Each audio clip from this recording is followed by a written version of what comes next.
অবস্থায় তাকে উদ্ধার করে হাসপাতালে নিয়ে যাওয়া হয়।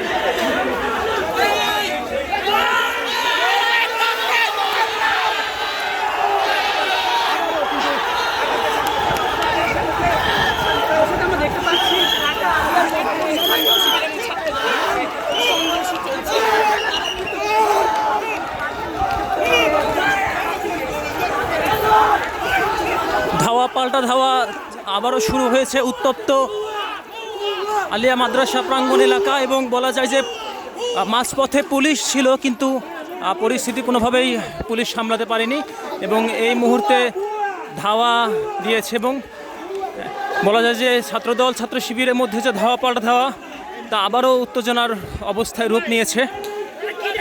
বলুন। আমরা শিবিরের যারা ছিলাম, আমরা ক্যাম্পাসে কোনো ধরনের সহিংসতা চাইনি।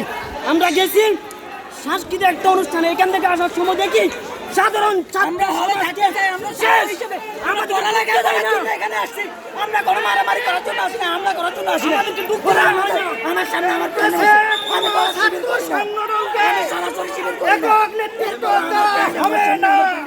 আমরা কথা শুনছিলাম সম্ভবত ছাত্র শিবিরের সমর্থিত একজন। আমরা একটু ছাত্র দলের কথা নেওয়ার চেষ্টা করব এবং বলা যায় যে ধাওয়ার এক পর্যায়ে কিন্তু বেশ দূরে অবস্থান নিয়েছে ছাত্রদলের সমর্থকরা।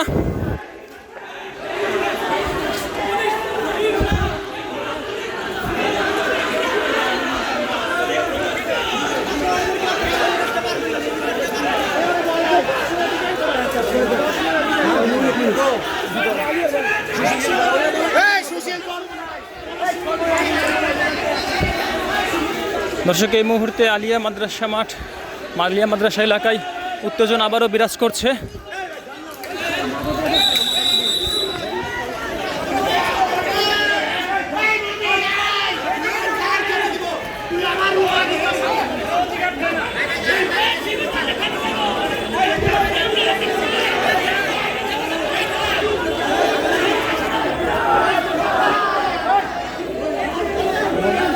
মুখোমুখি অবস্থান বলা যায়, আমরা একটু যাওয়ার চেষ্টা করছি।